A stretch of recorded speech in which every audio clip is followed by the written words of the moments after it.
Guardians of the Galaxy is jam-packed with Marvel Easter eggs, especially those related to the Marvel Cosmic Universe. So what I'm going to try and do here is touch on as many as I can, and of course, spoilers for Guardians of the Galaxy and a stack of other films in the MCU. Let's kick things off with Chris Pratt's Peter Quill and his love for all things from the 70s and 80s. Obviously, his character is influenced heavily by movies like Indiana Jones. He even mentions the Ark of the Covenant at one point, with one of the first scenes in the film a pretty clear parallel to Raiders. The obvious John Stamos, Kevin Bacon, and Ranger Rick references aside, his ship, the Milano, is actually named after his childhood crush, Alyssa Milano. That girl he forgets is on his ship also happens to be Bereet, a Krylorian who in the comics has had dealings with the Hulk. Peter Quill's absent father also cops a mention, who for those in the know turns out to be Jason, ruler of the Spartoy Empire. His father will probably make an appearance in the follow-up movie, regardless of whether they go with the Spartoy origin or something else. As for the other Guardians, there are a few things of note. Drax the Destroyer mentions towards the end of the movie that Thanos was pulling the strings, causing Ronan to murder his family. In the comics, it was actually Thanos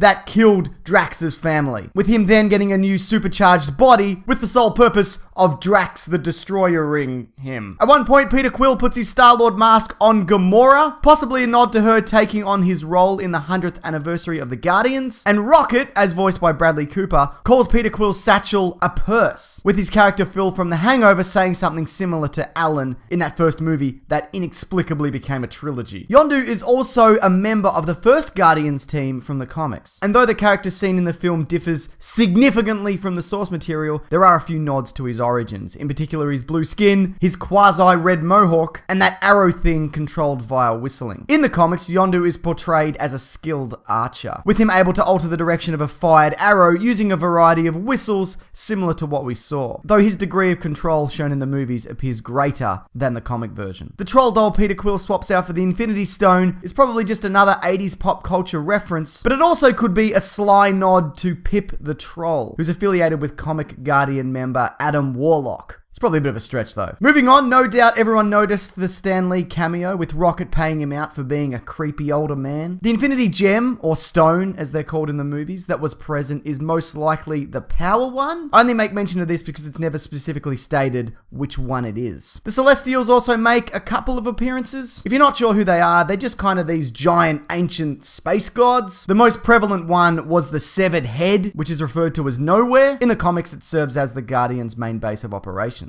Also in the comics, Nowhere's chief security officer is a Russian dog that was used and then lost in a space test flight. He appears in the collector's room, captured and displayed in a glass case, and also seen freed in the post-credits scene. This telekinetic talking dog is extremely intelligent, inexplicably, and is an ally of the Guardians, though in the past he has had run-ins with Rocket. The movie briefly highlights this when you see them kind of look at each other, and there's not a lot of love going on there. The collector's room, though, is packed with Easter eggs. The cocoon rumored to be holding Adam Warlock again returns. That was previously seen in the post-credits scene for Thor: The Dark World. There's also a Chitauri, as seen in the Avengers, the leader of which gets his neck snapped by Ronan in front of Thanos. There's also a Dark Elf, again seen in Thor: The Dark World. And some people claim to have seen Beta Ray Bill in the background. He's a horse-faced alien man who in the past has gained the powers of Thor, which weirdly people seem to have less of a problem with than a woman doing so. There's also one of those slug creatures from one of James Gunn's previous films, Slither. And speaking of James Gunn's other works, Nathan Fillion, also from Slither and incorrectly rumored to be playing the role of Nova, a character that didn't end up appearing at all, he voices the blue-skinned alien that Groot lifts up by the nostrils in the prison. Also appearing as a prisoner is Troma Entertainment figurehead Lloyd Kaufman. Troma, of course, kicked off James Gunn's movie career. Gunn also appeared as one of the maskless Sakurans. They're those aliens, one of which Peter Quill refers to as a Ninja Turtle. Interestingly, they're also heavily featured in Planet Hulk. James Gunn's brother Sean Gunn also performed the mocap for Rocket Raccoon and improvised the line about the Guardians being a bunch of jackasses standing in a circle. He's also seen as a member of the Ravagers in live action. Right there! By the way, Rob Zombie, although not seen, voiced the Ravager Navigator. James Gunn's dog also makes an appearance as the holographic canine with a little girl on the abandoned world of Morag from the beginning of the film. And finally, before I wrap this up, getting back to the Collector, his assistant, Karina Walters, is actually the Collector's daughter, and in the comics goes on to be the partner of Marvel villain Michael Korvac. But she exploded, so that's probably not gonna happen. Last of all, infamously courtesy of the 1986 Lucasfilm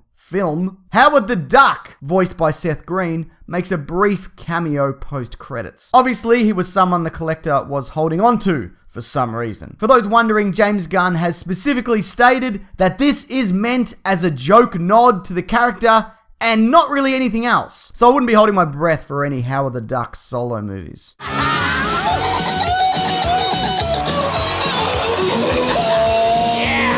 That's a shame. Thanks everyone, and for those new to this channel, I make new videos every Thursday and Sunday, as well as record a podcast for comicbookmovie.com called The Weekly Planet. That's out every Monday, with the latest episode being a spoiler-heavy discussion on Guardians of the Galaxy. I'll link that below, but you can also find it on iTunes, where it's doing pretty well, and also at the terrific comicbookmovie.com. But did I miss any Easter eggs from Guardians of the Galaxy? I'd say definitely. If so, it'd be great if you could mention any of those in the comments below. And if you've got nothing to add, I'd love to hear what your favorite Easter egg was. Alright, that about does it. Thanks everyone. Take care.